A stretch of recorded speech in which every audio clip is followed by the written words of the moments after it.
Good morning, everyone. Good morning, good morning. Welcome to our service this morning. Goeiemôre. Welkom by ons diens vanoggend. Dit bring vrug voort in die lewe met blydskap ontvang. Ek die saad in 'n goeie hart sal sê waarheid my leef. Deel die boodskap daar na jou tydlyn toe. Die woord is die saad, die woord is die saad, dit groei in my hart, dit bring vrug voort deur God se raad met 'n edele hart en 'n gees wat volhard, sal sy woord in my lewe vrug dra. Laat ons hoor en verstaan. Die woord is die saad, die woord is die saad, dit groei in my hart.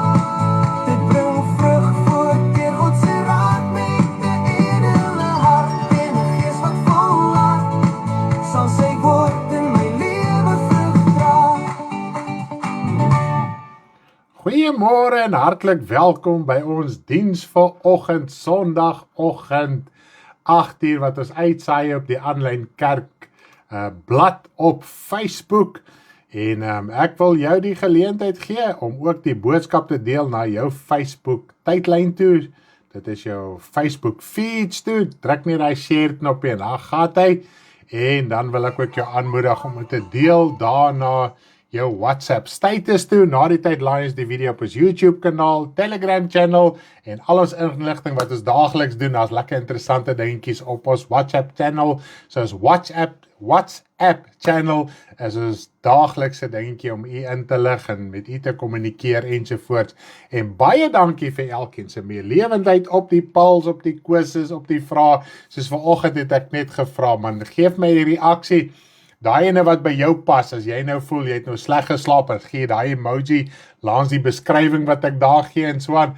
Dankie vir elkeen se reaksie. Ons sien dat die mense pyn gehad van hulle het sleg geslaap. Is nog moeg vir al as jy kinders het en vir jouself werk, dan is jy nog moeg vanoggend en anders sê man, hulle is uitgerus en rus vir die reg vir die dag. So ja, gaan gee jou reaksie ook daar's op ons WhatsApp channel. Hoe het jy geslaap? Daar's so 'n emoji nadat elke sin ek stellingkie gemaak het, kies die emoji daarso en sê okay, hierdie ene pas by my. Ek het sleg geslaap gisterand. Ek gaan hierdie emoji wat jy daar vir my gegee het, gaan ek opsit. So dit is hoe jy daai enetjie werk. Ek sê nie maar ons almal met 'n lekker speletjie speel. Maar baie dankie vir elkeen wat ook in gister se quiz deelgeneem het oor die woord en die liedjie alreeds sê vir ons wat is die antwoord van dit wat ons gister opgesit het. En ons gaan nou weer lekker speel sodat almal net lewendig kan inskakel en gee jou geleentheid om die boodskap ook te deel na jou tydlyn toe. Kom ons speel hom weer nog een keer. Dis 'n liedjie terwyl ek gister die boodskap so gedeel het, voorberei het en toe kom dit in my gedagtes in my hart. Toe skryf ek hom en ek en Karen het saam gesit en eventually het hierdie liedjie na vore gekom en dit is uitgesorteer. So kom ons luister weer lekker na die liedjie. En dit is 100% skrifgefundeerd. Jy gaan dit vanoggend sien veral uit Matteus 13 uit. Laat ons hoor en verstaan. Die woord is die saad, die woord is die saad, dit groei in my hart, dit bring vrug voort in die lewe met blydskap ontvang. Ek die saad in 'n goeie hart sal sê waarheid my leef. Laat ons hoor en verstaan. Die woord is die saad, die woord is die saad, dit groei in my hart. Dit bring vrug voort deur God se raad met 'n edele hart en 'n gees wat vol Prys die Here. sal sy woord in my lewe vrug dra. Sy woord met in ons lewe vrug. Laat ons hoor en verstaan. Die woord is die saad, die woord is die saad, dit groei in my hart. Dit bring vrug voort deur God se raad met 'n edele hart en 'n gees wat volhard, sal sy woord in my lewe vrug dra. Prys die naam van die Here. Dis 'n mooi herinnering. Dis so 'n lekker liedjie wat ons kan herinner aan dit wat die woord vir ons leer en ons gaan vanoggend vir jy spesifiek daaroor praat. Nou ja, ons het gesien met ons vragie vanoggend, daar is op die WhatsApp channel, party het lekker geslaap, ander het lekker geslaap, party het, ek het nie gesien iemand het wakker gelê met worries nie, dit is nogal cool. Ander was so, ander was normaal en daar was die wat ook pyn gehad het. So ons bid vanoggend lekker saam vir ons almal, dat die naam van die Here verhoog en groot gemaak word. Marlisie is by die huis. Prys die Here, sy gaan vandag as die wil van die Here daarby is, ons lewe en alles, gaan sy na ons toe kom en sy gaan die tydjie hier spandeer totdat sy herstel is. En haar kinders en haar man gaan vir haar hier kom kuier. En Karen het gesê, Marlisie, jy gaan nie hierdie keer weer probleme optel nie. Ons gaan mooi na jou kyk. So ja, sy gister het Karel daar gehaal, Karel die twee meisiekinders en sy noem hulle die girls, die twee girls en hulle het so verlang na hulle mamma en hulle daar gisterandjies oorgeslaap en nou vandag gaan hulle hier na toe kom en dan gaan ons bietjie, sy gaan tyd hier spandeer totdat sy lekker gesond is en herstel is, so ons kan nie wag vir haar en haar gesin se teenwoordigheid hier in ons huis nie. Wat 'n voorreg is dit om so na 'n kind van die Here te kan omsien. En baie dankie vir almal se gebede. Ons weet almal kan nie fisies by iemand wees nie en dan gaan mense gevra, kan hulle vir haar gaan kuier in die Kaap in die hospitaal, maar toe sy ontslaan. So as jy vir Marlisie wil kom kuier, kontak ons, praat met Karen. Sy en Marlies is daar so in een met daai enetjie, so praat met haar. Dan is julle meer as welkom om asseblief hier te kom kuier, ietsie te kom eet, koffie te kom drink, ontbyt te eet, middagete en aandete, as jy heel dag wil bly, jy is meer as welkom asseblief.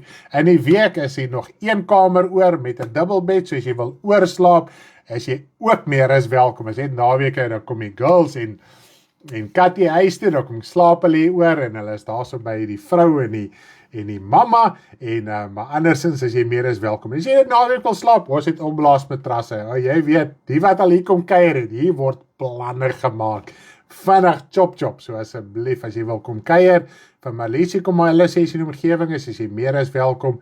Dankie vir almal se liefde gebeur. As hoor mense het al gekontak en gevra, Marlisie, hoe gaan dit? Is jy alright? So ons loof net die Here vir die liefde, die genade en die krag daarso. Asseblief, ja, kom kuier. Marlisie is verskriklik lief vir mense. Sy love peoples. So ja, sy sal jou nie wegwys nie. Sy is altyd vriendelik in hy pyn, liewe land. Dit is 'n verskriklike operasie gewees, maar nou ja, ons dank die Here vir sy genesing, wat hy haar gaan help. Dis hy? 10 meter sny, sê Karen. Sy het my gesê, dit is blykbaar hier so heeltemal so oop gesny, so ons maar, dit moet iets verskriklik wees. Ai. Maar nietemin ons glo en vertrou dat die Here haar gaan help en sy gaan mooi gesond wees. En dan bly ons bid asseblief. Ek is op pad, daar sê die Pieters woning is op pad. Ai, die. Sê wie? Ja, ons moet vir Mary bid, dis die volgende op die lys, Mary. Ons moet vir haar baie ernstig bid. Ons het laas gesê wat's fout met haar. Ja, sy het borskanker, so sy moet Parel Hospitaal toe gaan, sy moet vir verdere ondersoeke en so aangaan. Sy weet nie presies wat is die situasie, wat hulle gaan doen nie, sy weet ook nog nie. So asseblief bid baie ernstig vir Mary, sy het loop al jare met hierdie probleem. En ons kan vir ons sussie ook daarso bid. En dan het ons ook vir Jolene wat ons voor bly bid. Sy het ook kanker hier in haar oog, so onder haar oog uitgesny en daar's ander plekkies in haar liggaam, so ons bly vir haar bid. En dan bly ons vir hulle bid wat gisterand in pyn was. Dat die Here hulle ook genees en ons prys die Here vir die genesings wat hy al doen en besig is om te bewerkstellig en te genees. Ons het altyd die hoop, en dit is die cool deel, ons het altyd die hoop. Dis die verskil tussen jou en 'n persoon wat nie die Here dien. Jy het hoop. So jy hoef nie te stres nie. Ons het gister, dit was nou so amazing, nee? Ek wil gou so 'n bietjie met julle praat. Zandi het weer die volgende kinderdingetjie deurgestuur vir haar klasie. En ons het gister 'n gesiggie gedoen, 'n liedjie opgeneem en alles. En ek besef met die hele saak, want ons het nou Jesus op die storm gedoen. En ek besef op een oomblik weer, terwyl hierdie storm daar op die see was, en Jesus het nou op die bootjie gelê en slaap, en die storm, en hulle sê, gee nie om, dat ons vergaan nie. En ek dink dit is die groot probleem, wat baie keer die wêreld kwaad raak vir 'n kind van die Here. As jy vrede in God het, die storms waai, dit gaan te kere, dit is wild hier om jou, jy het vrede in jou hart. Al is daar bekommernisse, jy het nie daai oorweldigende vrees en benoudheid wat die wêreld het nie. Want jy bly na die Here toe gaan. Jy bly met hom praat. En as jy dit bly doen, sal jy vrede bly kry. Al is die benoudheid daar, al is hy onderliggend, baie keer is dit groot, meer as ander kere. So, die groot sy van die saak is, en dan lyk jy liefdeloos. Ek meen, dit het gelyk of Jesus liefdeloos was. Dit gelyk, gee nie om nie, as jy net vir iemand sê, gee nie om nie. Gee nie om nie, het traak het jou nie, as jy liefdeloos, is jy hard. Maar baie keer het jy net vrede. Jy het net kalmte. En dan lyk dit baie keer vir die persoon wat daar sit en worry en stres, jy gee nie om nie, en jy is liefdeloos, en jy is hard, maar jy het vrede. En dit is daai vrede, en dit is wat die woord sê, die vrede van God gaan alle verstand te bowe. En ons moet streef om by daai vrede uit te kom.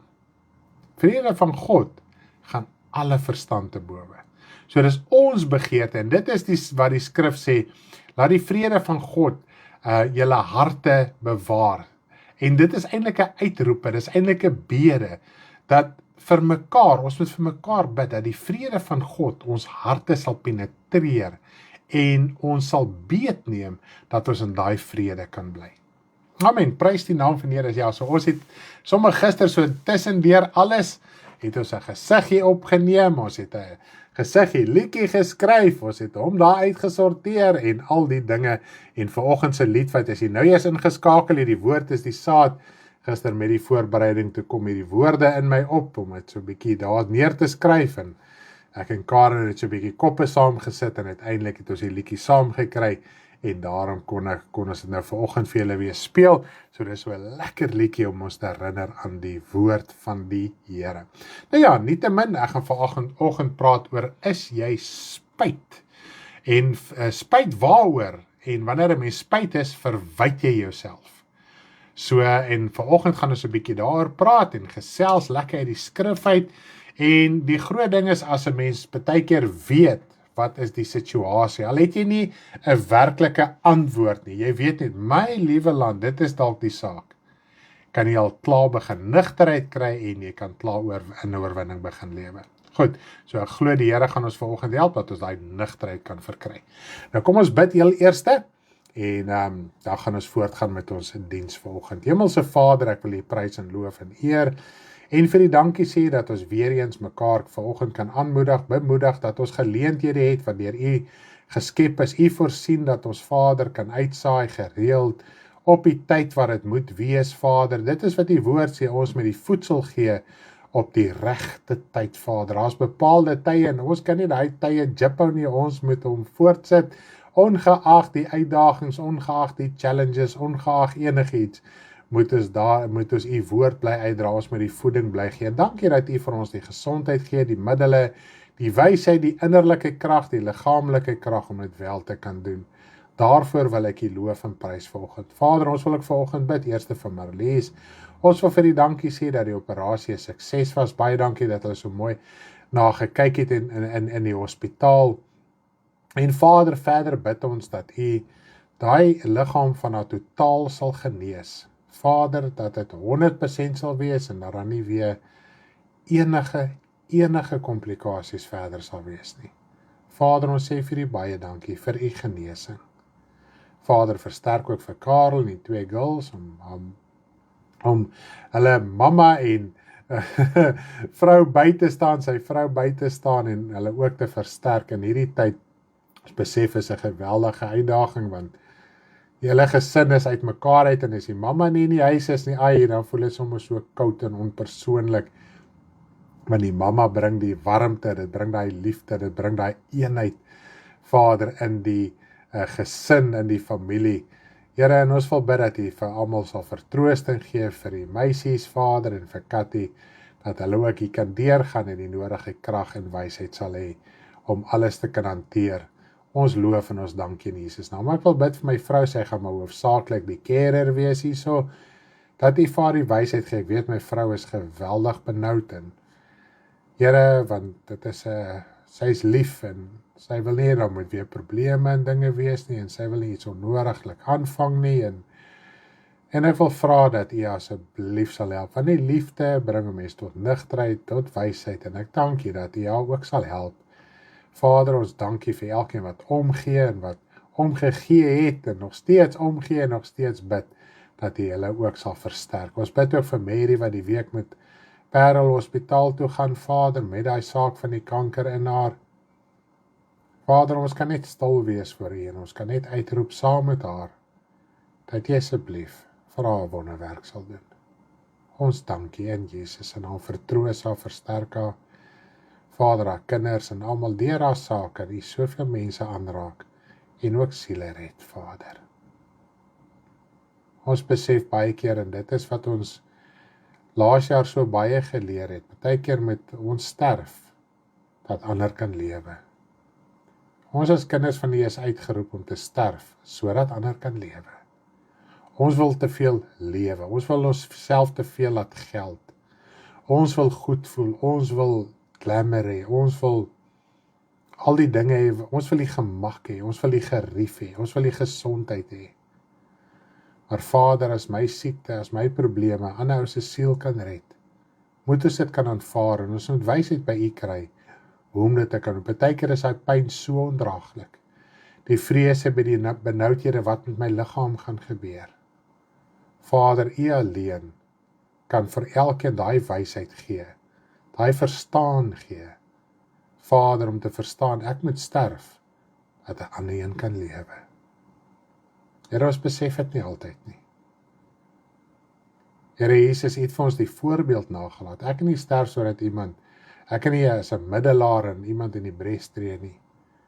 Maar baie keer my dood, Vader, veroorsaak dat die lewe van U in my geopenbaar word. En dis wat Paulus sê, ek sal my swakhede roem.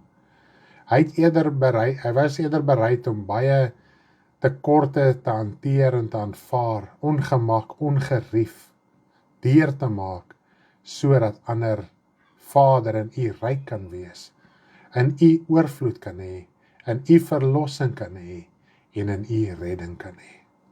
Ons dank U daarvoor, Vader. Ons bid vir Jolene vir die herstel van haar liggaam, sy het baie sake in haar liggaam, wat ook nou na vore gekom het, en ons wil vra dat U asseblief haar ten volle ook sal genees, en haar ook sal help en sal bystaan, dat sy nie moedeloos sal raak, en geloof sal verloor nie. Ons is U kinders as voorbeelde in hierdie wêreld, Vader. Ons kan nie sê, waarom moet dit met my gebeur nie. Here, my God, dit gebeur met almal in die wêreld. Here, en as ons deur 'n saak moet gaan, dat 'n ander gered kan word, dan moet ons daar deurgaan.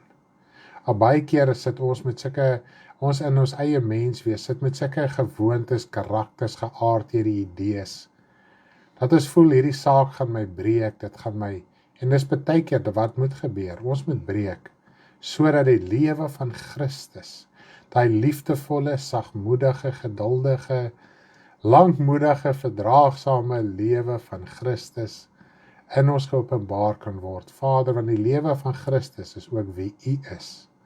En ons dank U daarvoor, Vader. Here, my God, U is die God van hemel en aarde. Ek het vanoggend gesien, as hulle wat gisterand pyn gehad het, terwyl hulle geslaap het. Vader, U alleen is die geneeser. As hulle wat moeg is, Here, dis werk en dis kinders en dis druk. En ons wil bid dat Julle elkeen geestelik sal versterk, liggaamlik sal versterk en die wysheid sal gee, Vader, om ook deur te breek na U toe. Ons sê vir U baie dankie, help my vanoggend om die boodskap en die woord te kan bedien en net met U volk te kan gesels en lekker te kan kuier, sodat U woord ons hart kan penetreer en kan verander. Ons dankie U voor in Jesus naam. Amen. As hy loof die naam van die Here.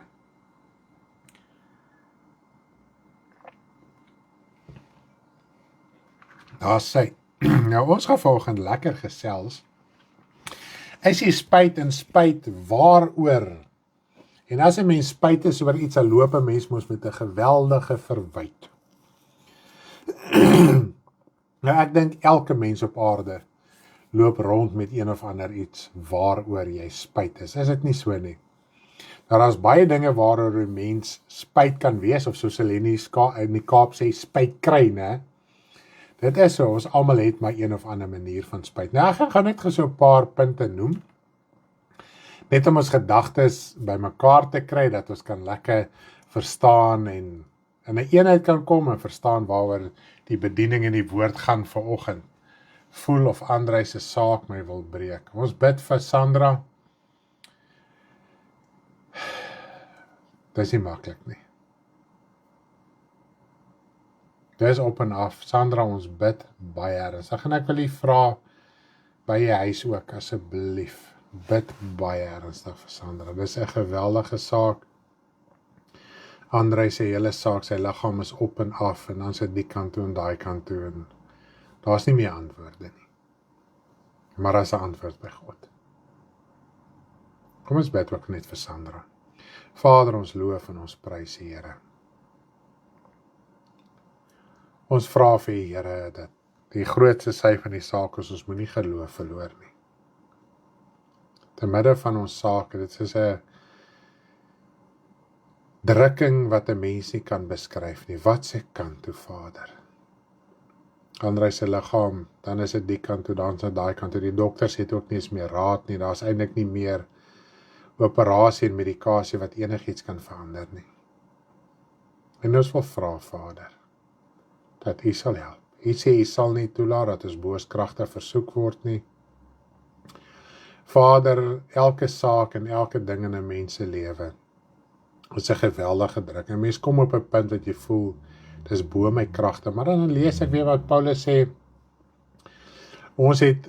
Daar was 'n stadium wat ons selfs die doodsvonnis oor ons gehad het. Maar ons het in God geglo wat ons uit die dode kan opwek. Vader, om die doodsvonnis oor jou te hê is bo jou kragte. Of ons dink altans so. Maar Vader, U is die God wat kan versterk en lewe gee en krag gee. En daarom bid ek U, Vader, omdat ons op U vertrou en omdat U liefdevol is en omdat U na U kinders kyk. Omdat U U kinders nie weggooi nie. U draai nie oor weg nie, U maak nie oë toe nie. Nee, Vader, U is geduldig in die regverdige oordeele van U. En ons wil bid, dra vir Sandra deur, versterk haar, Vader, en so ook vir Andrei, dat hy ook nie geloof sal verloor nie. Ons dank U in Jesus naam. Amen. Daar sê, ons moet een ding verstaan, ons is afhanklik van die Vader. Ons beveel nie ons Vader nie.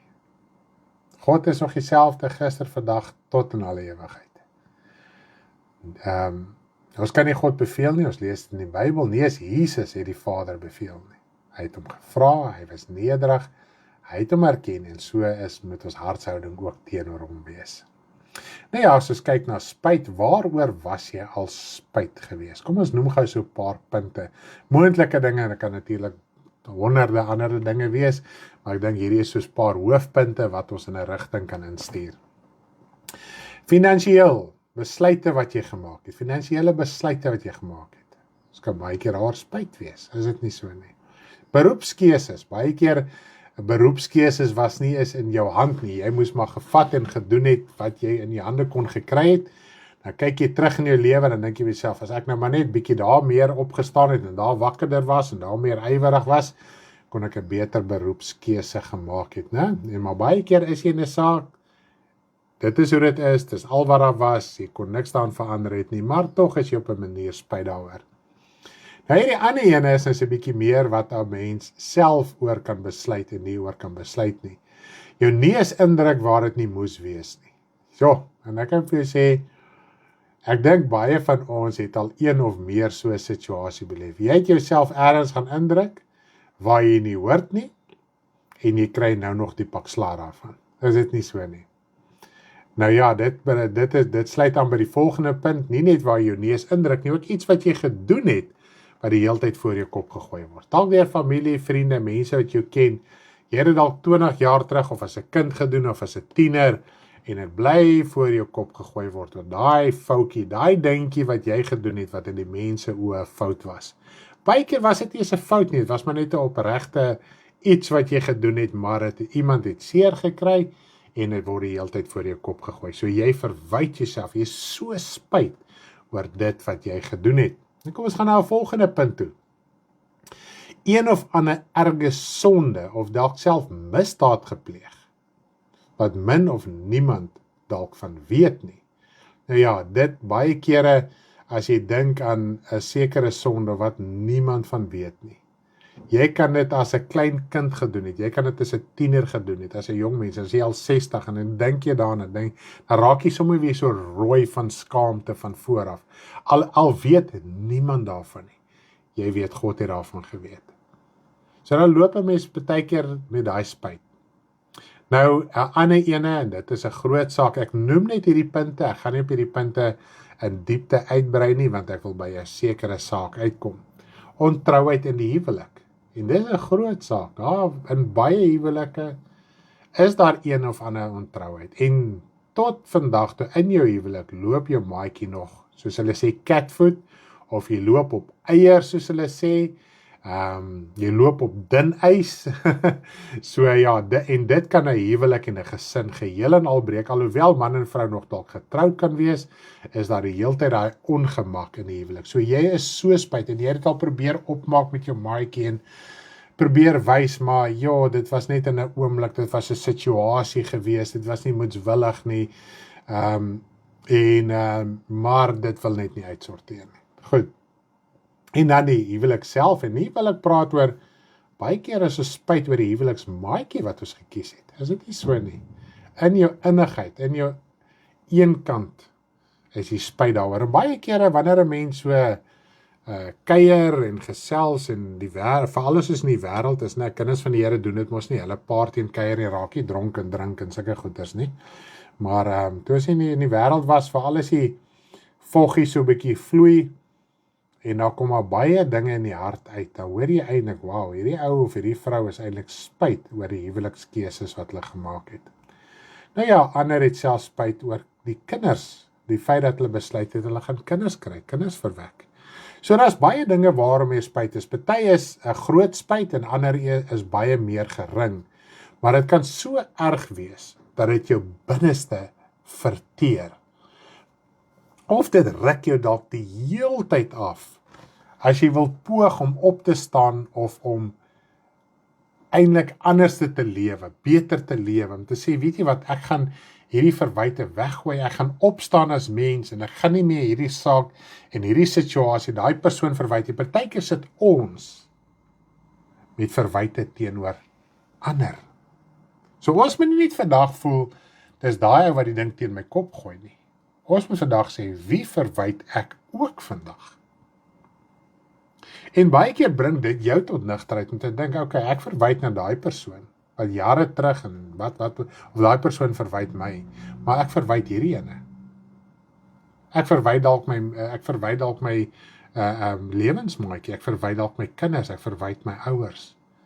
Ek verwyd baie mense en dinge om my. Is dit altyd geldige redes? En dan sukkel ons om op te staan, veral as ek praat in 'n geestelike konteks. Dis asof jy die hele tyd terugrig geestelik. Jy wil nou begin deurgaan, en man, ek gaan hom nou vasvat, en dan kom hierdie spyt, hierdie verwyt by jou, en dan ruk dit jou weer af. Is dit nie so nie? Nou ek wonder, wie het al op die punt gekom, of is dalk daar? Nou ek wil oor 'n ander punt praat, oor 'n ander spyt.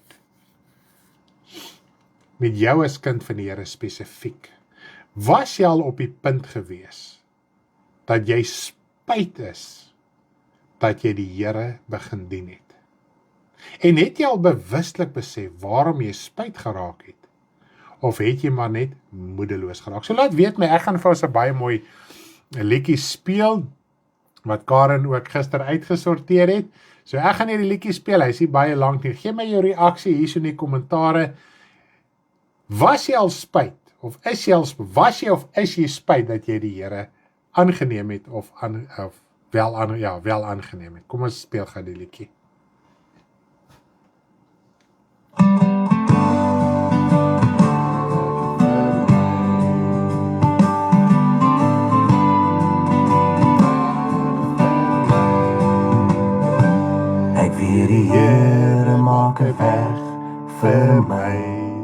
Ek weet die Here maak 'n weg vir my. Yes.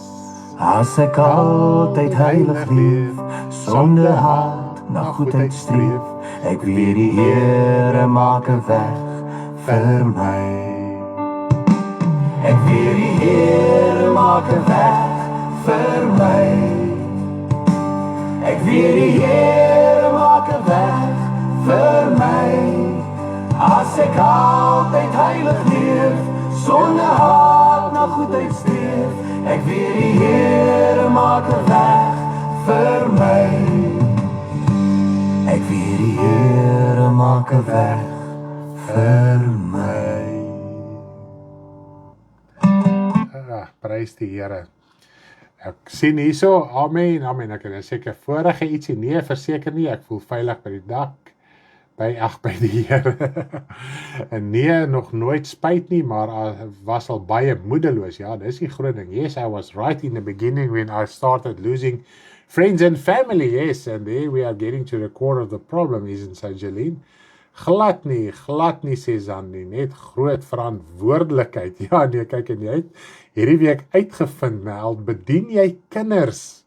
Zandi kan getuig, nog nooit spyt gewees om Here te dien nie. Zandi kan ook nou getuig, al bedien jy kinders, en dis uit die gees van waarheid uit, ek kan vir jou sê, dit is 'n vervolging wat jy nie kan dink nie. Nee, ek was nog nooit spyt daaroor nie. Wow, dit is amazing. Jy het al soms gevoel, dit is moeilik, maar nog nooit spyt nie. Dis interessant. Nee, glad nie spyt nie. Ag, baie dankie. Kom ons kyk nou nog kommentare. Ek is nie spyt dat ek die Here aangeneem het nie, maar spyt dat ek dit nie baie jare gelede al gedoen het nie. Ja, dis interessant. Nee, ek was nog nooit spyt nie, net al baie moedeloos. Ja, ek dink dis die groot ding. Nee, nog nooit spyt nie, was al net een keer.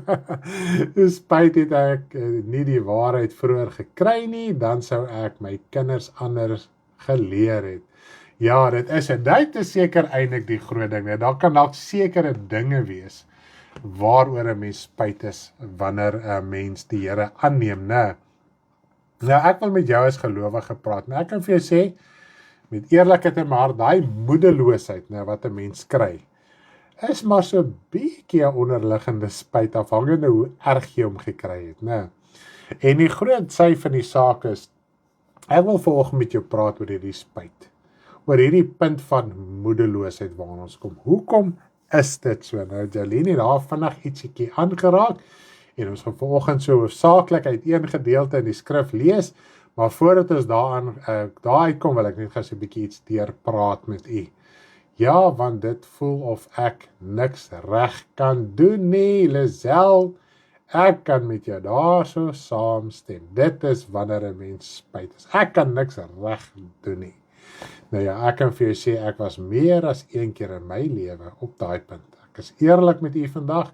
Die evangelie voel moeiliker as wat ek gedink het, maar dink nie regtig spyt nie. Ja, en mens kan dit kan baie keer so druk raak, dat mens is gevoel van spyt het. Nie dat jy dink, okay, ek is dalk spyt om die Here aan te neem nie, maar dit is daai onderliggende gevoel, is dit nie so nie? Nou, wanneer 'n mens so moedeloos raak, wonder ek of jy al bewustelik besef het, waarom raak jy moedeloos? Bewustelik, ek sê, jy sê vir jouself, hoorie so Stanley, dis hoekom jy nou moedeloos is. Ek verstaan iets uit die woord uit, en daarom is ek moedeloos.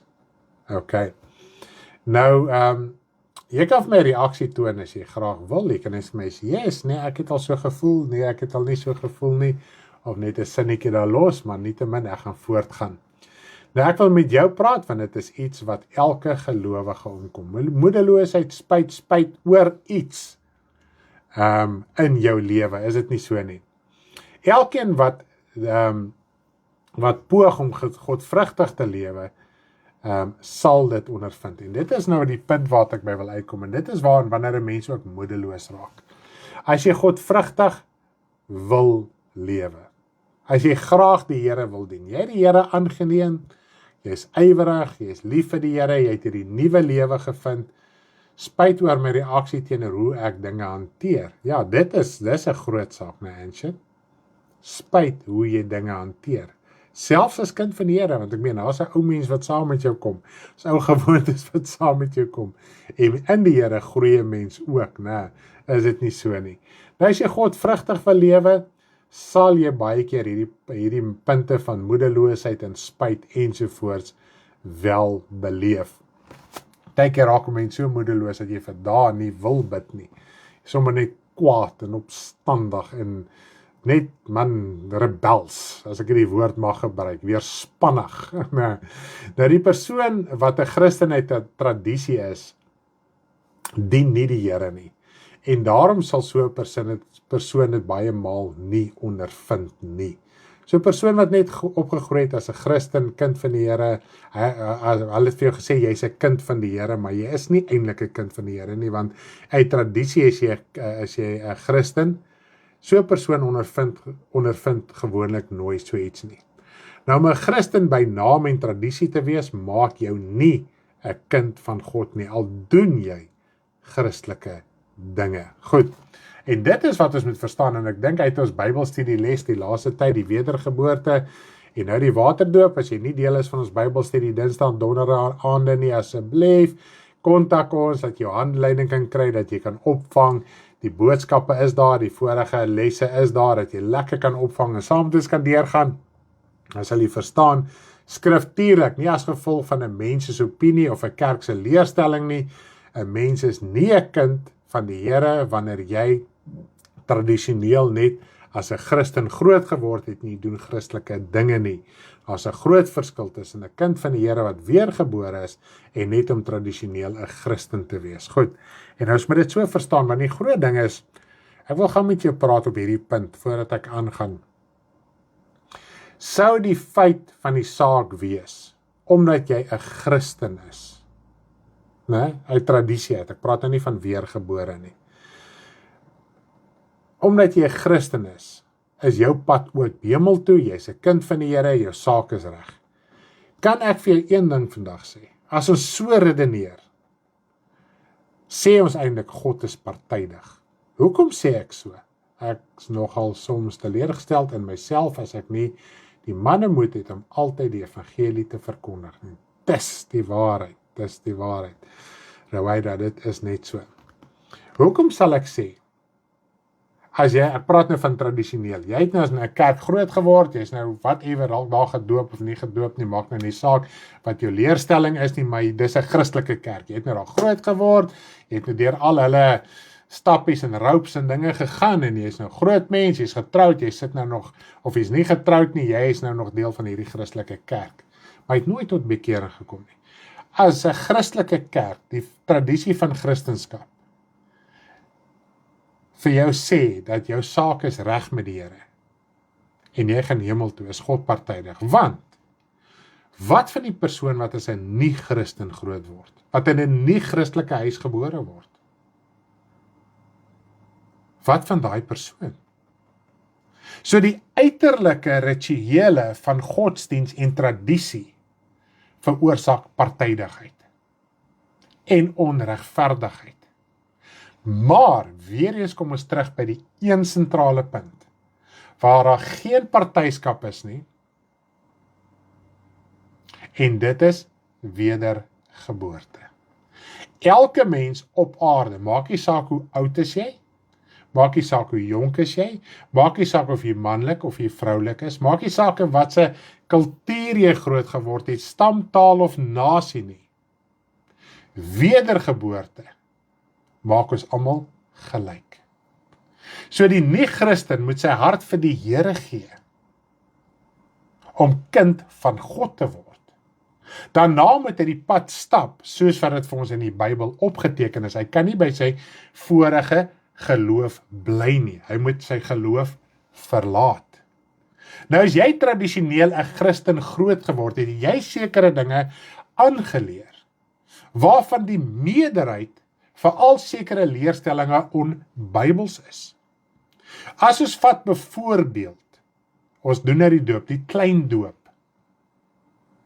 En ek weet toe ek die Bybelstudie geskryf het oor die waterdoop, Ek het jare terug, wat toe ons nog in Pretoria gebly het, en ons nog haar kerk gehad, was ek baie gekonfronteer met die ding. Ek het selfs blaadjies gekry van die kerk waar ek groot geword het, wat mense het my gesê het, hier is hulle doop uiteengesit. Dan toe het ek daar deurgelees, ek het destyds al 'n blaadjie van die doop deurgestuur. Hoe onskriftuurlik is die klein doop? En toe ek mooi deur al die skrifte gaan, en ek lees sekere dinge in die Ou Testament, toe besef ek, as jy jou kind laat klein doop volgens die Christelike tradisie, offer jy jou kind aan Satan. Net soos hulle in die Ou Testament die kinders geoffer het aan Moloch.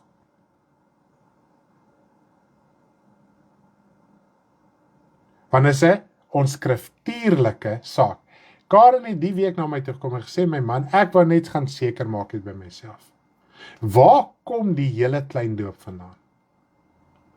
En toe sy dat gaan deur amptelike geskrifte, toe kom sy agter, maar hulle sê hulle kan nie eintlik dit regverdig nie. Daar is nie 'n skrif wat klein doop regverdig. Hulle probeer die besnydenis van die Ou Testament inbring in die waterdoop van die babietjie. So jy offer jou kind aan die duiwel. Dit is nie meer afgode soos in die Ou Testament nie, maar 'n afgod is 'n saak van die duiwel. So jy vereer jou tradisie so erg. Jou Christelike tradisie wat onbybels is. Dis so goed soos 'n nie-Christelike geloof. Jy moet dit verloon, jy moet dit verlaat, jy moet daar uitbreek. Al was jou leraar hoe geleerd volgens 'n teologiese instansie deur mense wat nie bekeerd is nie, wat nie weergebore is nie. Mense wat nie weergebore is nie, het jou graad of jou diploma vir jou gegee. Volgens hulle denke wat oorgelewer is van mens tot mens, geslag tot geslag. Nou gaan ons verder. As jy as volwassene gedoop is sonder die wedergeboorte, het jy jouself geoffer aan die duiwel. Die gees van die anti-kris. Want as twee geeste in die Christelike kerk, die Bybel is duidelik daaroor. Gees van waarheid en die gees van die leuen. Net soos wat die slang die tuin van Eden kon gepenetreer het, toe daar nog geen sonde in die hele skepping van God was nie, het hy dit reg gekry om te penetreer. Sê die woord, hy doen vandag presies dieselfde, juist die tuin van God. Die Christelike wêreld, juist die tuin van God. Satan kom in en hy oortuig jou. So dit help ook nou nie om rond te hardloop en vir almal te gaan sê, jy is geoffer aan die duiwel nie, hulle moet tot wedergeboorte kom, dan gaan daai in elk geval tot niet gaan, want God vergewe alle sondes. Jy doop jouself in 'n tradisie in. Wat beteken doop? Om jou toe te maak, om jou te ontvou, om in iets in te gaan. In die Ou Testament was hulle in Moses gedoop, in die wet gedoop, hulle was toegemaak met die wet. As jy onskriftuurlik jouself laat doop, word jy toegemaak deur menslike tradisies. En die woord sê dis leringe van duiwels en leringe van mense, en as ons besig raak met daai leringe, maak ons toe met die leringe van mense en die leringe van duiwels. En leuns en Satan is die anti-kris. Daar is nie 'n mens nie, dis die Satan is die anti-kris, die mense is die anti-kriste. En hulle sit ook in Christelike kerke. 1 Johannes 2 vers 18 is duidelik, broeders, die anti-kriste kom uit ons geleedere uit. Hulle is Christene. Hulle sê hulle is gelowiges.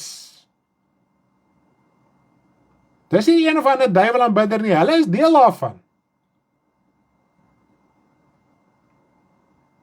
Jy kan maar vir Sandy vra.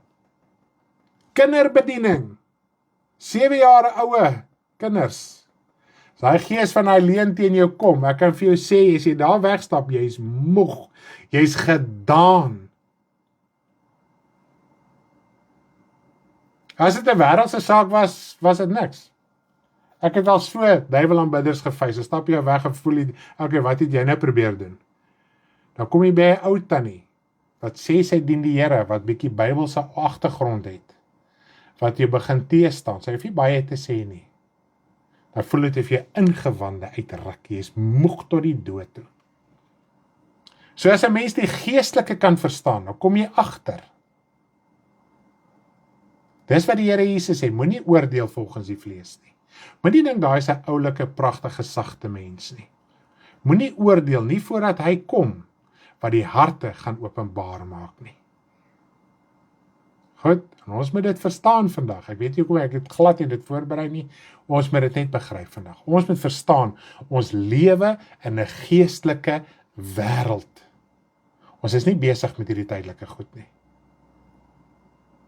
Jou lewe is geestelik, jou teestand is geestelik. Jou vyand is geestelik. En dis hoekom die woord sê, as iemand besig is met 'n valse evangelie, dan vermy jy daai persoon, want hy gaan jou siel vernietig. As jy in daai gesprekke en in daai gemeenskap gaan bly. Mense, ons moet hierdie goed geestelik verstaan, dis nie Stanley sê nie, hier's horde skrifte. Ons het in ons les 10 van ons Bybelstudie, het ek 'n volledige les oor die gees van die Antichrist gedoen. Al die skrifte, daar's soveel in die woord, as om te sê Stanley het gesê. As ons die woord vir onsself gaan begin lees, dan gaan ons begin agterkom, wat die woord eintlik sê. Ons worstelstryd is nie teen vlees en bloed nie, maar teen die owerhede, teen die bose magte en geeste in die lig. En hulle manifesteer deur mense wat die waarheid teestaan. Dis hoe Satan manifesteer.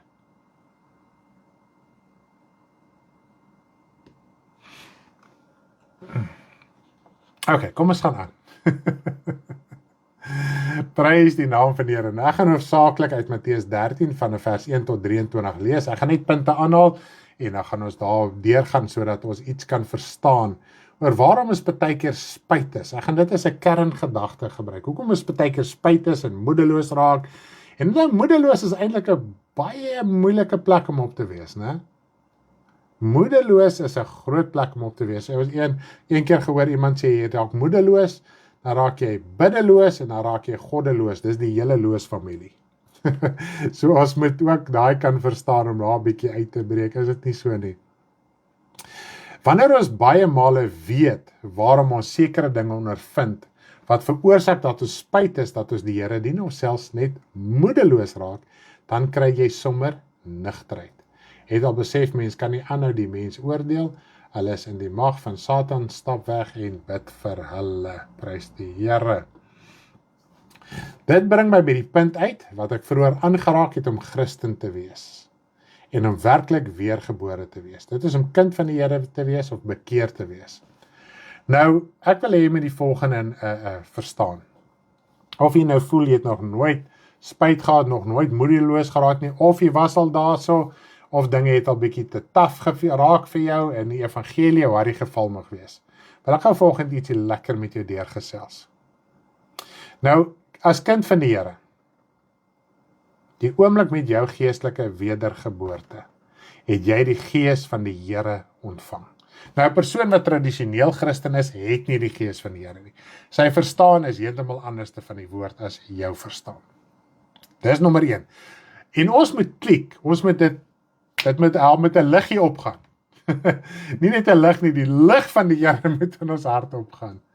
Jy het die gees van die Here as deel van jou siel, deel van jou bestaan, deel van jou wese. Nou, omdat jy die gees van die Here het, en die gees van die Here kom van God af, deur Jesus Christus, die gees van die Here getuig net van die woord, ensovoorts, ensovoorts, ensovoorts. Moet jy verstaan, nou het jy hierdie begeerte en drang om Bybel te lees, woord te lees, bietjie meer kerkdinge te doen, soos wat ons nou maar die normale sê, gaan meer kerk toe en daai tipe van ding. So jou voornemens as jy begin is goed. Toe jou pad begin het, jy het gedink, wow man, ek gaan hierdie saak vat, en ek gaan hom deurvoer. Hierdie is 'n besluit van 'n leeftyd, wat ek nie sal laat gaan nie. Nou, in die meerderheid gevalle het ons 'n persepsie van sonde. Soos, drink, rook, vloek, dans, moord, steel, oorspel ensovoorts. Daar is 'n paar sonde wat ons nou in hierdie groot klok hang. Dis nou die sonde.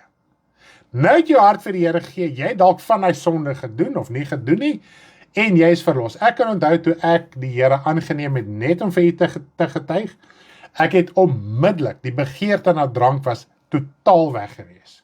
Ek het letterlik 7 dae 'n week, was ek in klubs gewees, as die klubs toe was ek pubs toe gewees, Sondag tot by 3 verskillende pubs gewees, voor die maandag. So as ek maandag werk toe gaan, het ek soos 'n shebeen geryk, want ek het ook altyd nie gebad nie, ek het 'n sathouding in die lewe gehad. Okay, sal dit nie glo nie, maar dis presies hoe my lewe was, voor ek die Here aangeneem het. Ek het dadelik opgehou vloek. Toe ek in die kerk uitstap, dink ek, okay, wat gaan ek nou sê?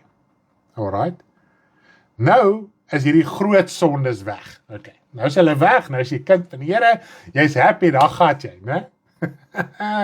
Ek wil vandag net lekker met u praat, want omdat ek self deur hierdie dinge gegaan het, omdat ek dit self ondervind het, en ek het baie antwoorde gekry, en man, ek kan onthou die eerste keer toe ek was so in 'n drukking, ek kan onthou dit was so 2 weke na my bekering, ek was so in 'n persing. Wat gaan nou ewerskielik in my wees aan? Ek lê op die bed, toe bars my neus in bloed uit, en dis net bloed op die bed. En op 'n oomblik toe stap 'n man by ons huis wat in ons kerk was. Hy was vir 30 jaar 'n boemelaar, hy het sy hart vir die Here gegee. So die man was ook maar 'n bietjie rof om die kiewe nog op baie stadium gewees. Hy sê vir my, en hy verduidelik vir my hoe die saak werk. En net omdat ek verstaan het, dat hy vir my sê, dis hoe dit werk, toe kry ek sommer vrede. Ek het geen antwoord gekry in die opsig van die drukking nie, maar ek het iets verstaan. Toe ek het verstaan, toe lig die drukking. Okay? Maar die pad het nog aangegaan, en het baie sulke tye na die tyd gekom. Nou, baie van dit lê, en dis wat ons verstaan, nou is hierdie groot sondes afgelê, ons begin ywerig die Bybel te lees, ons begin kerk te luister, en ons gaan voortgaan. Dalk deel jy, na jou bekering, dalk deel jy jou nuwe lewe met ander, ek het dit ook gedoen, jy is ywerig, jy wil almal met tot 'n bekering kom, maar nie almal is so ingenome nie, is dit so? Party verwyd jou, ander kyk jou net en dink, nou is jy van die pad af, nee, ons moet jou nou bearbei, lyk my, jy het nou die klits heeltemal kwyt geraak, né? So jy kry dadelik bietjie daai vervolging, né, daai teestand, en dis wat ons nou al vroeër gehoor het in een van die kommentare. Nou op daardie stadium as jy dan daai teestand begin beleef, né, nou klik jy die realiteit. Alright. Dan besef jy, jou geestelike pad gaan oor baie meer as net die groot sondes wat ons aan die klok hang. Is dit nie so nie? Dan kom jy agter, hoe presies? Ek het nou sekere dinge gelos, ek lewe nie meer in sekere dinge nie, ek is 'n bietjie meer ywerig om die Bybel te lees, ek getuig so wanneer ek die geleentheid kry, ensovoorts, en dan dink ek, liewe land, wat gaan nou in my? Nou, met die gees van die Here, mense, interest verander, verseker alle wêreldse boeke en musiek voel dadelik leeg en morsig. Ja, dan gooi ons dit alles weg. Maar daar's dan 'n ander drukking. Dan het jy die gees van die Here. Daar begin jy te besef, dit gaan oor baie meer as net die groot sondes en die uiterlike dinge wat ons in die klok hang. Ek het ook al my musiek weggegooi. Ek het letterlik heavy metal en alles gehad. Ek het alles, daai oomblik toe ek die kerk in die asblik gaan gooi en gaan breek, en dit was klaar. Maar waaroor voel jy nou sleg? Okay.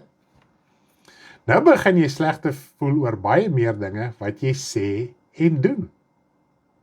Dit is asof jy bewus begin raak van dit wat jy sê. Nou is dit asof jy voel, nou doen jy meer sonde as wat jy gedoen het toe jy sondaar was. Nou kom ek verduidelik vir jou wat gebeur. Dan het jy die gees van die Here, as ons nou dink aan Adam en Eva, hulle het die gees van die Here ingehaal, en hulle siel gehad, dit was die asem van lewe soos dit in die begin beskryf was. So nou elke liewe ding, of jy dit sê, of jy dit dink, of jy dit voel, of jy dit in die geheim kyk, of redeneer, God se gees is daar. Want God se gees het jou ingrypend verander. Ons besef nie wat se radikale verandering vind in ons plaas met ons wedergeboorte nie. Dit's 'n geweldige wêreld wat verander. Nou begin jy ewe skielik te klik, maar as ek nou saam skinder, voel jy nie lekker nie. As ek nou weer my TV-programme en my flieks kyk, daar's iets wat in my nie lekker voel nie. As ek nou sekere dinge doen, jy voel nie lekker nie, dan is dit asof jy sit nie jou vinger dadelik daarop, okay, dis omdat ek nog kwaad praat, omdat ek nog skinder, omdat ek nog wêreldse dinge kyk ensovoorts nie, né? Jy sit nie dadelik jou vinger daarop nie, maar jy begin morbied te voel. Jy begin geïrriteerd te voel. Meer as wat jy was as toe jy in die wêreld was. Hoekom? Die Gees van die Here is in jou.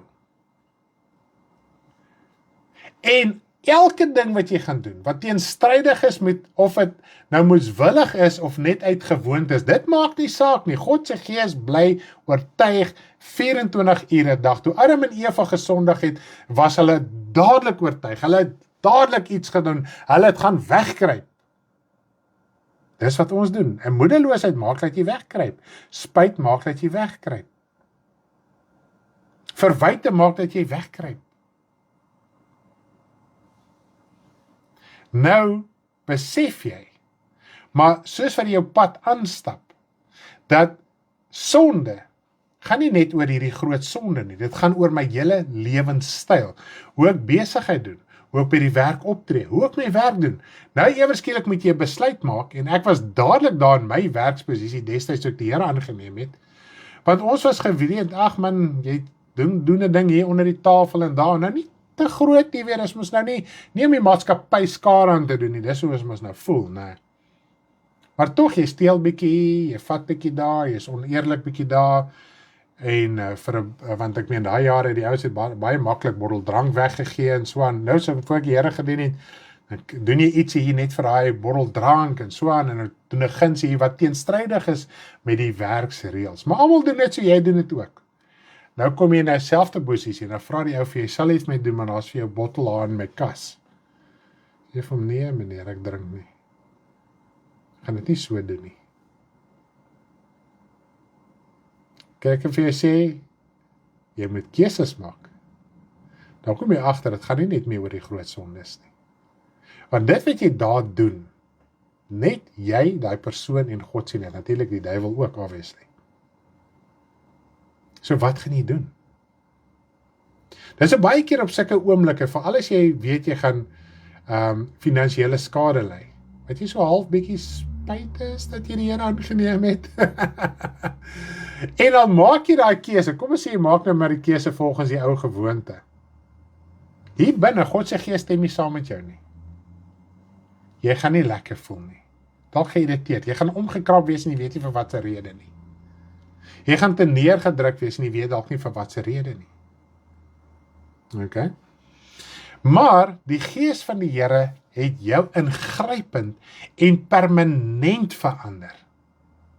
Dit kan nooit weer reverse nie. Al val jy geheel en al terug in die wêreld.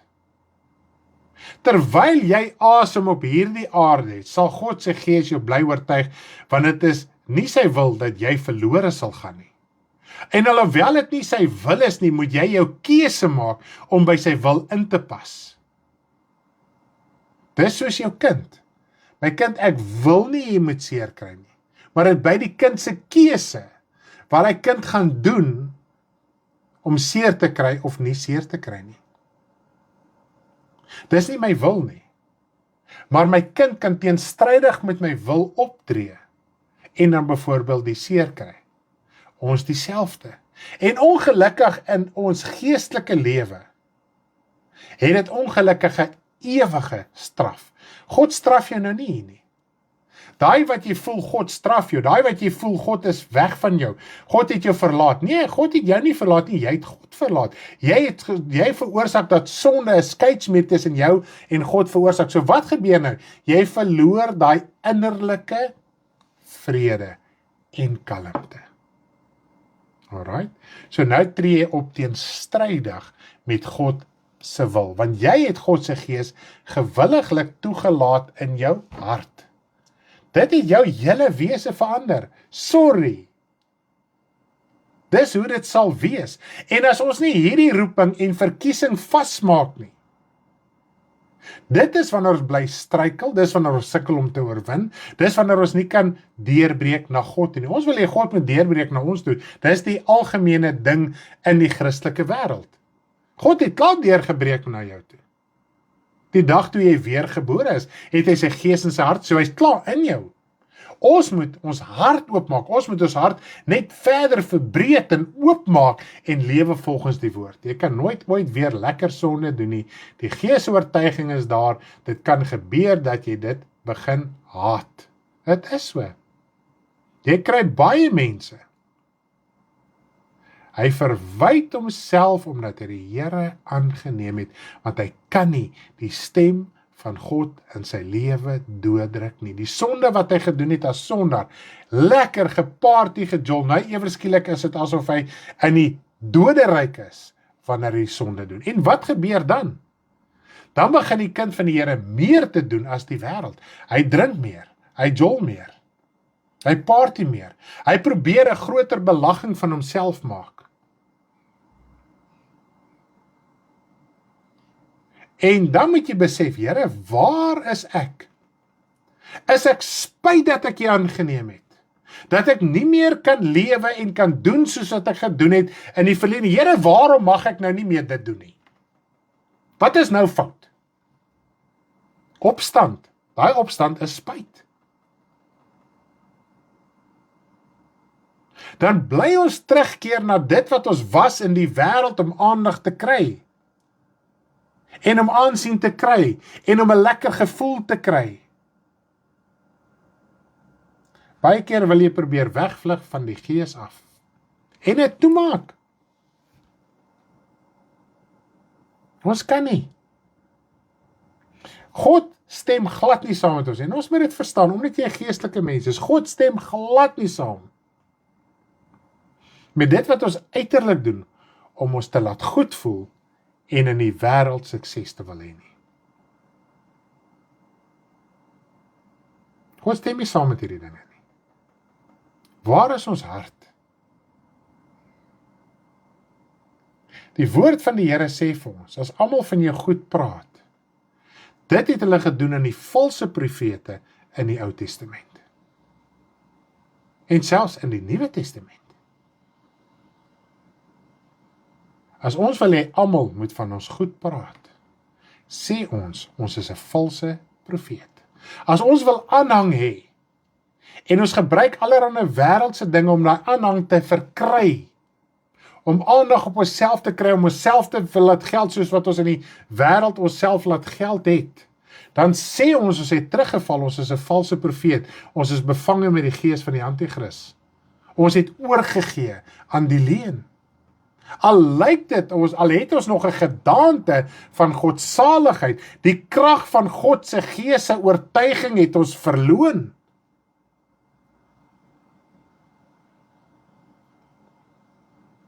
Dit is so, voel sleg as jy sonde gedoen het, dan voel ek nie lekker daaroor nie. En dit gaan nie net vandag oor sonde nie. Waarmee is ons eintlik besig? As kinders van die Here. Nou kom ons lees gou hierso deur Matteus 13, en ek gaan net so 'n paar punte vir julle noem. Jy ken dalk hierdie gelykenis dalk uit die kop uit die hart uit. Ek gaan hom net so lekker deurlees, en sodat ons op die punte kan bly wat wel in die woord staan, want ek wil glad nie van die punte afwyk nie. Nou kom ons gaan eers lees van 'n vers 1 tot en met vers 11, dan gaan ek die uitleg daarvan lees van 'n vers 18 af, want Jesus het die gelykenis vertel en toe die uitleg gegee, dan gaan ons na al twee kyk.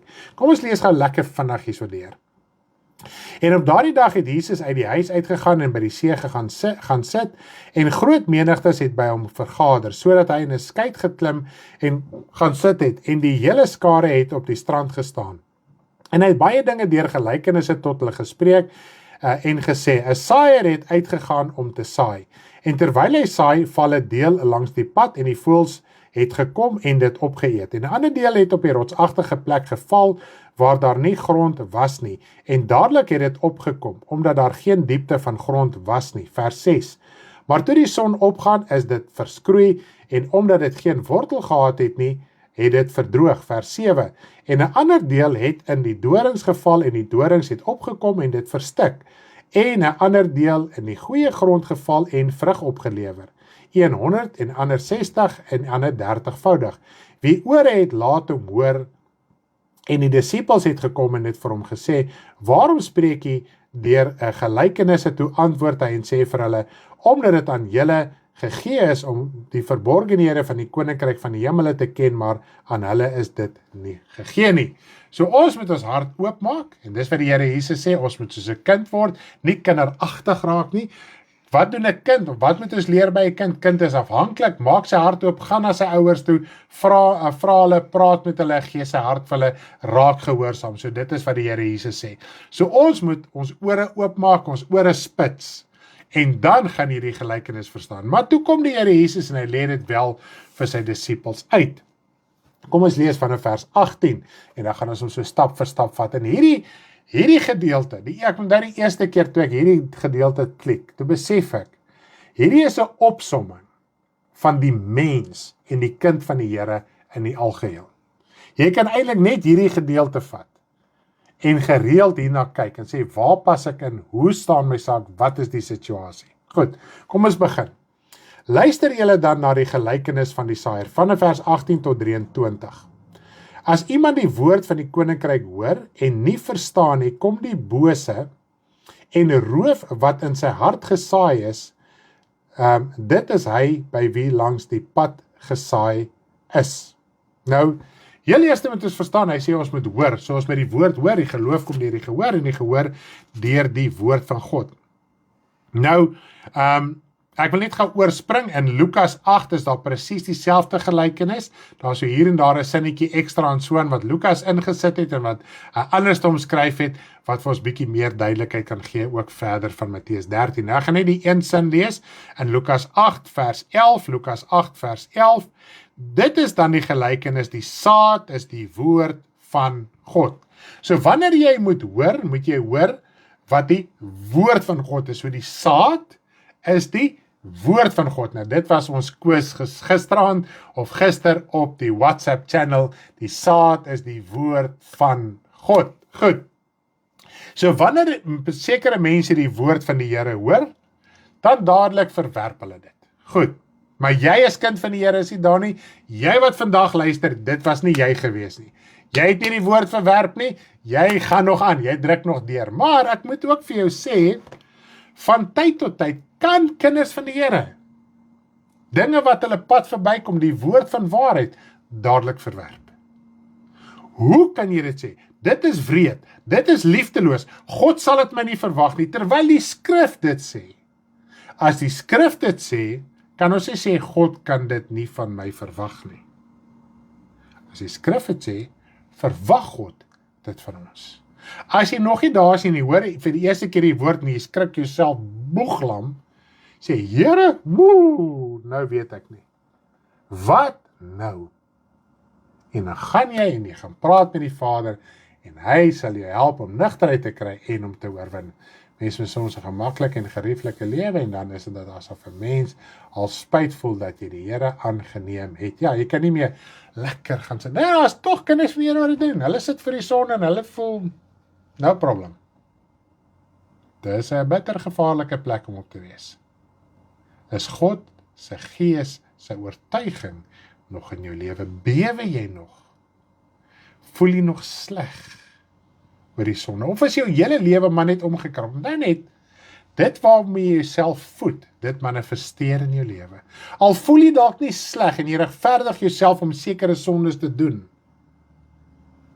en die vlees te voed en jy voel dalk nie sleg daaroor nie.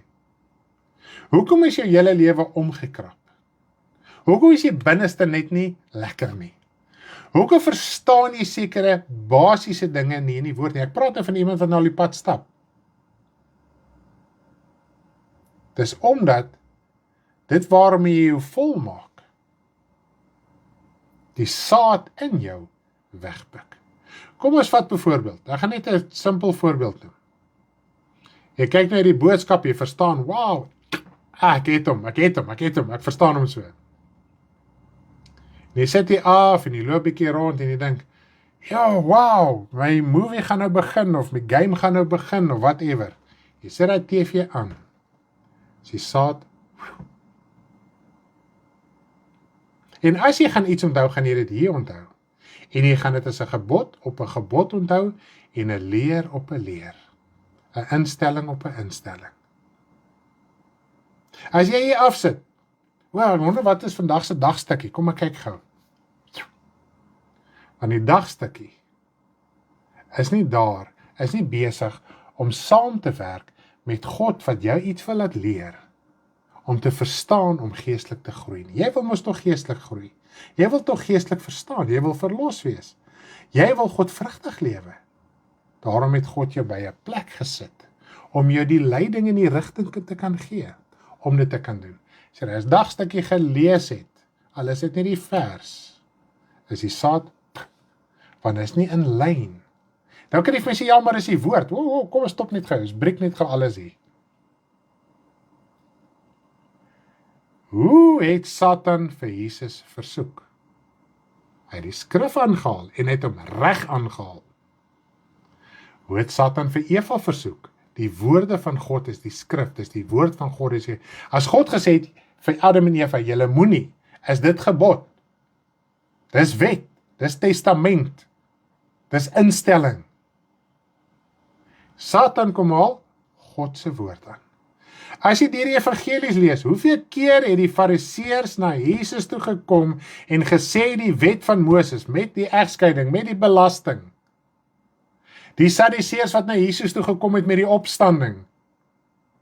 Hulle het elke keer gekom met die skrif.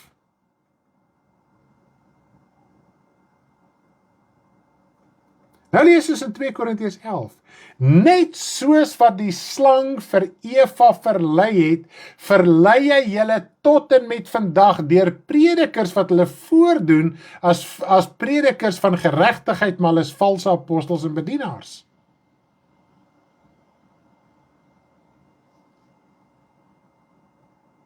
Mens bly, dis wat my vrou daar sê, mens bly opstandig met die woord van waarheid en jy kan nie klik nie, want die woord wat vandag bedien is weg.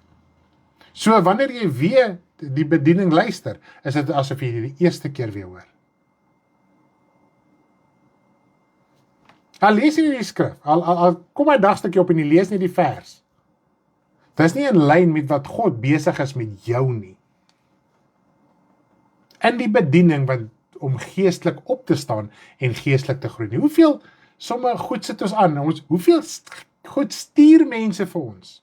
As jy sê, ek kan tog nou niks daan doen nie. Dit gaan nou liefdeloos wees om vir hulle te sê, moenie vir my die leuen stuur nie. Is dit liefdeloos om die duiwel uit te hou?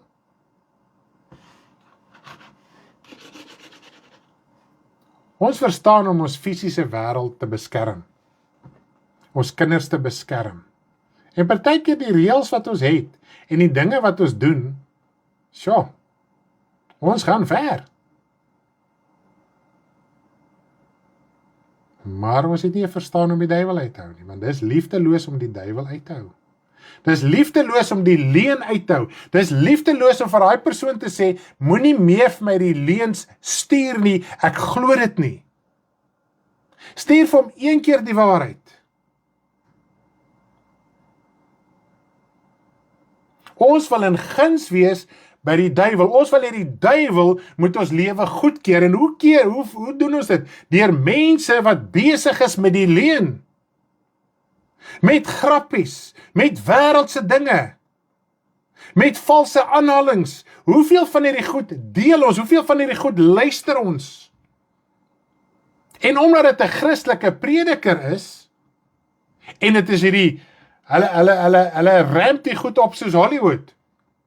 Die stem en al die goeders wat ermee saamgaan. Hierdie 30 en 10 sekondes sê goed wat hierdie prediker sê. En dan voel ons so goed vir hy oomblik. Die saad van die waarheid is weg. Dis hoekom ons sukkel om op te staan. Om geestelik deur te breek. Om ons hart so oop te breek. Om te laat gaan.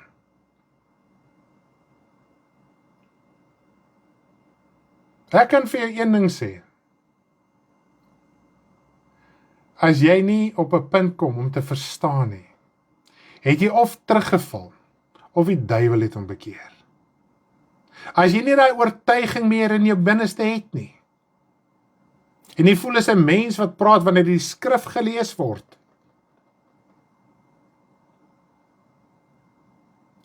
het of jy teruggeval, of die duiwel het hom bekeer. As jy nog die guns van mense soek, deur sekere dinge, net om die guns van 'n mens te wil hê, om aansien te hê, hulle het dit aan die valse profete gedoen, ons moet hom klik vandag. Goed, kom ons gaan aan, vers 19. Vers 20 althans. En by wie op die rotsagtige plek gesaai is, dit is hy wat die woord hoor en dadelik met blydskap aanneem. Maar hy het geen wortel in homself nie.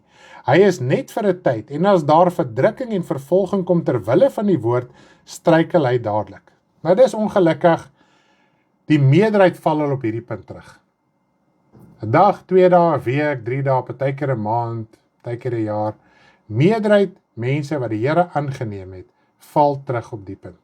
Hulle weier om die vervolging te hanteer, hulle weier om die verdrukking te hanteer. Staan nie vas in die geloof nie. Ongelukkig, of hulle teken maar nie kompromie aan. Ek sal nog saam met jou lekker kuier, maar dan het ons gesels net nie geloof nie, né? Mooi, dan is ons gesels oor die wêreld en die politiek en die sonde, ons vertel mekaar grappies en ons dop nog so nou en dan en ons gaan nog so 'n bietjie aan met die sonde, maar ons bly dan nou uit die pad van geloof uit. Dis 'n bitter gevaarlike plek. En die meerderheid, nou sê hy het geen wortel in homself nie. Dis eintlik skrikwekkend om te dink. Jy het geen wortel in jouself nie. Jy kan nie God verwyd nie. Jy kan nie mense verwyd nie. Daar's nie wortel in jouself nie. Tja. Dit is skrikwekkend. Kom ons gaan na vers 22. Nou die wat nog vashou en deurdruk ensovoorts, dit is vers 22. En by wie in die dorings gesaai is, dit is hy wat die woord hoor, maar die sorg van hierdie wêreld en die verleiding van die rykdom verstik die woord en hy word onvrugbaar. Nou ek wil net gou so 'n bietjie lees in die ander gelykenisse ook wat dieselfde sê, en dan Markus 4, gaan ek net gou hierdie een vers ook lees. Markus 4 vers 19. En die sorge van hierdie wêreld en die verleiding van die rykdom en die begeerlikhede in verband met die ander dinge kom in en verstik die woord en dit word onvrugbaar. So dit is waar die punt in kom wat hy sê, jy het 'n gedaante van godsaligheid. Dis die genietinge van die wêreld, die rykdom, die begeerlikhede in verband met ander dinge. Watse dinge is daar in 'n mens se lewe wat jy toelaat? Wat veroorsaak dat die vrug in jou nie meer vrug is nie. Jy is onvrugbaar. Jy dra geen vrug nie. Praat nie gaan quit jou 9-to-5 job nie. Waarmee hou ons onsself besig wanneer ons die tyd het? Wanneer ons relax, wanneer die 12 uur die aand wakker word, wanneer die 4 uur die oggend wakker word. Waarmee hou ons onsself besig? Die sorge, genietinge, begeerlikhede, maak 'n plan, hoe gaan jy daai ding in die hande kry en daai ding in die hande kry en is spyt omdat jy nou die ding nie kan kry nie, want ek in die verlede kon ek nou dit gedoen het, toe het ek so baie geld gehad, nou kan ek dit nie meer doen nie. Dis verwyd, dis spyt. Dis spyt. Jy kan dit nie meer doen soos jy het gedoen het nie. Of jy het nou in woorde oordra of nie, dit is spyt. Want jy kan nie meer operate nie, en as jy dit wel doen, voel jy sleg. Te neergedruk, en dit is nie daai sukses wat jy gehad het nie. In plaas om te sê, ek is begeerig na die wêreld, ek het 'n onversadigbare drang na wêreldse dinge. Kom ons kind van Here, kom ons raak eerlik. Kom ons breek ons harte op, ons maak onsself oop voor God vandag. Jy is alleen daar in jou sitkamer, jy is dalk alleen in die huis, maak nie saak waar jy is nie. Maak jou hart op dat God vandag iets vir jou kan doen. Breek uit hierdie dinge. Die Here sê, my kinders kom onder haar uit. Terwyl jy nog die boodskap kan hoor en jy lewe op aarde, is daar hoop. En ek praat nie vandag met jou, oom en tannie en neef en niggie wat nie die boodskap luister nie. Ons praat vandag met mekaar. En omdat ek prakties self deur hierdie dinge al gegaan het, kan ek met u in hierdie erns praat. Want dit is nie ligtelike dinge nie. Jou geestelike saak is nie ligtelik nie. Alles wat jy nou besit en het, gaan vergaan. Gaan vernietig word. Alles. God gaan dit self vernietig. Dan voel ons God dink is belangrik. OK? So kom ons kom uit hierdie onvrugbare toestand uit in ons geestelike lewe. Die Here wil ons help en hy wil ons uitsorteer. Goed, en dan die laaste. en by wie op die goeie grond gesaai is, dit is hy wat die woord hoor en verstaan, wat dan ook vrug dra en oplewer, die een 100 en die ander 60 en die ander 30voudig. So ons moet vandag die woord verstaan. Ons moet hoor en verstaan.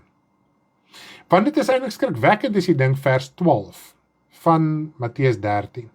As jy nou tussenin gaan lees vanaf vers 12 tot 17. Ek gaan dalk net gou so 'n vers of 2 ook hierso lees, vanaf vers 12 tot vers 17. Want hy wat het, aan hom sal gegee word, en hy sal oorvloed hê. Maar hy wat nie het nie, van hom sal weggeneem word, ook wat hy het. Nou hierdie hele gelykenis, kom ons lees vers 13, daarom spreek ek tot hulle deur gelykenisse, omdat terwyl hulle sien nie, en terwyl hulle hoor, nie hoor of verstaan nie. So hierso sien ons die hele saak van dit gaan weggeneem word en gegee word, gaan oor die woord wat jy hoor, of jy het in 'n goeie en edele hart gaan bewaar, en al die vervolgings en alles gaan deurstaan, al het jy min krag, al is dit hoe moeilik, jy gaan deur, want nou besef jy moet baie meer dinge prysgee, as wat jy gedink het jy moet prysgee. Ons het laas jaar, ek weet nie of jy kan dan is baie gepraat oor die beeld, die image. Alles wat ons deesdae in die Christelike wêreld sien is die image. Dis die beeld wat die valse profeet in Openbaring 13 is die geestelike mag oor alle valse godsdienste. En die woord van God sê, dis aan die dier gegee, Openbaring 13, dis aan die dier gegee om teen die heiliges oorlog te voer en hulle te oorwin. Dis die krag van die dwaling. En ons skep vir onsself 'n image, 'n beeld van weelde, 'n beeld van rykdom. Ons skep vir onsself iets wat eintlik nie bestaan nie. En God keer nie daai lewe goed nie, daarom bly ons moedeloos, ons bly depressief, ons bly swaarmoedig, ons bly nie verstaan nie. Want ons tree teenstrydig met die woord van God op. Die woord word weggesteel, dit word verstik, dit word vernietig. As 'n vervolging kom, is ek weg en ek is saam met die stroom. En hierdie dinge wat ek hier lees, vind van tyd tot tyd in elke kind van die Here se lewe plaas. So as jy voel, jy kan nie meer dinge doen soos jy dit gedoen het, en jy spyt. Jy gebruik dalk nie die woord nie, maar jy spyt, want jy kan dit nie meer doen soos in die verlede nie. Want hy sê vir ons in 2 Timoteus 3 vers 12. 2 Timoteus 3 vers 12. En almal wat ook godvrugtig wil lewe in Christus sal vervolg word. Jy wil nog net die Here dien. Jy gaan teenkanting kry. Jy gaan vervolging kry en jou grootste vervolger is jouself. Jou ou idees, jou ou gedagtes. Mense raak bitter. Mense raak kwaad en opstandig met die woord. As jy al ooit in jou lewe opstandig geraak het met die woord van waarheid, is jy spyt oor die besluit wat jy nou moet maak. Jy spyt, jy die Here aangeneem. Want dan net as ek een skrif teestaan, staan ek alles te. Ek kan nie sê ek neem 90% aan en ek verwerp 10% nie. Dis wat die Here vir die gemeentes in Asië sê, omdat jy enkele dinge en een ding verkeerd gehad het, daarom gaan ek jou verwyder. Ons kan nie steun net op wedergeboorte en net steun op die ding en op daai ding, ek het nou die prys betaal en daai prys betaal, maar my hele lewe is 'n gemors nie. Die Here wil ons vanoggend losmaak. En ek kan vir jou sê, mense houding, en dis wat die woord van die Here sê, hulle maak liefdesverklarings met my mond, maar hulle hart is nie in die saak nie. Hulle bely God, maar hulle dade verloon hom. Voor mense kan ek die Here bely, voor mense kan ek baie dinge sê. En ek verstaan vandag, die Here is besig met ons almal in ons harte praat vandag. Het gaan nie vandag oor diekies en daaikies nie, het gaan nie oor die sonde, groot sonde in die klok nie. Waarmee is ons kinders van die Here werklik mee besig? Is ons opstandig teen die woord van waarheid? Raak ons rebels, raak ons kwaad? Onthou net, die oomblik as jy moet verander volgens die woord, gaan jou natuur jou teestaan. En natuurlik, omdat ons daai ou natuur gevoed word uit die mag van Satan, die gees van die antichrist, ervaar jy daai geweldige rebellie, want Satan is 'n totale rebellie teen God. En as jy jou hart vir daai rebellie oopmaak, dan ervaar jy daai rebellie, jy beleef eintlik, wie is jy? Dan is jy nie 'n goeie mens nie. Ons sê mos maklik, ons is goeie mense. As daar rebellie en 'n opstand en 'n weerstand is teen die woord van waarheid, is jy nie 'n goeie mens nie. Jesus het nie eens toegelaat dat hulle vir hom gesê het, goeie meester nie. Hy het die eer vir God die Vader dadelik gegee. En Paulus het dit besef, ek moet swak word.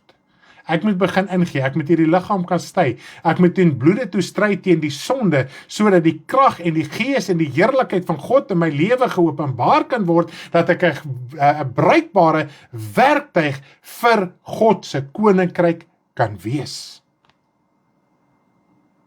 Maar omdat ons nie die geestelike verstaan nie, gee ons nie om nie. Het gaan oor my blessings. Het gaan oor my gesondheid, het gaan oor my geld, het gaan oor my gerief, dit gaan oor my plesier, het gaan oor my goed voel. Ja, terwyl jy daai uur of 2 voor die TV, waar ewe sit in die sonde, en in die music concert, of waar ewe jy jou sonde wil doen, voel jy goed, want dit stimuleer die vlees. Jou vlees is te happy, want hy doen iets wat hom lekker laat voel. En as jy daar wegstap, is jy omgekrap, jy verstaan nie die woord nie, jy is geïrriteerd, jy bly die ou mens wat jy was, dan is jy spyt, deur jou optrede, deur jou gevoel, dat jy wel die Here aangeneem het, want jy mag nie meer nie. Dis hoekom kinders van die Here deur goed gaan. Ons moet hierdie ou mens aflê, en as jy jou hart in die saak in het, glo my, dan alleenlik in daardie geval, sal God jou deur dinge vat, as hy geaardheid jy nie dit moet bewustelik verlaat gaan nie. Gaan die Here ons deur dinge stuur, dat hierdie geaardheid gebreek moet word.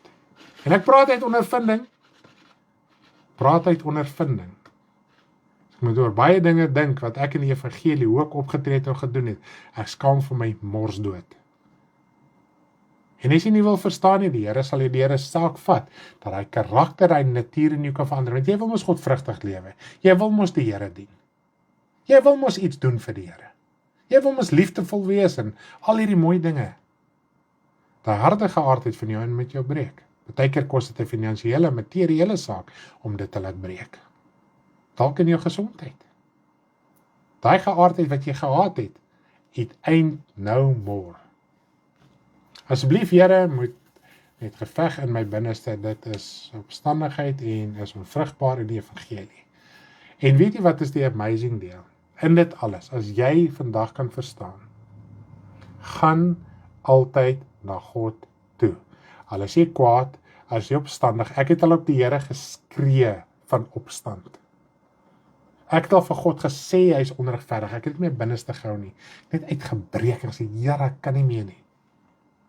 En weet jy wat, dan gee God vir jou nigterheid, dan huil jou oë uit, sê, Here, ek is jammer, dat ek u so vals beskuldig het, u kon my verteer het, in 'n oomblik, maar God se liefde het my 'n antwoord gegee, wat my hart was oop. Gebeur nie outomaties, jy gaan breek voor God jou hart oop, en jy gaan sien, dit wat jy dink jy gaan verloor, jy gaan baie meer kry as daai ou klein bietjie wat jy verloor het. Mag die Here julle seën, ons is so lief vir julle, en dit is waarom ons die woord bedien, ons wil graag hê ons boeties en sissies, julle moet die Here dien, julle moet opstaan, ons wil graag hê jy moet godvrugtig wees. Ons hart is by jou, ons siel is by jou, ons wese is by jou, en dis hoekom ons dit doen. En ek kan nie die woord verander nie. Maar kom ons staan saam, in gebed, in geloof, maak die hart op, sodat daar lekker vrug kan deurkom. Mag die Here jy ryklik seën. Ek gaan afsluit met ons liedjie wat ons geskryf het oor die woorde saad, net so 'n lekker laaste herinnering. Lief vir julle en lekker dagie verder.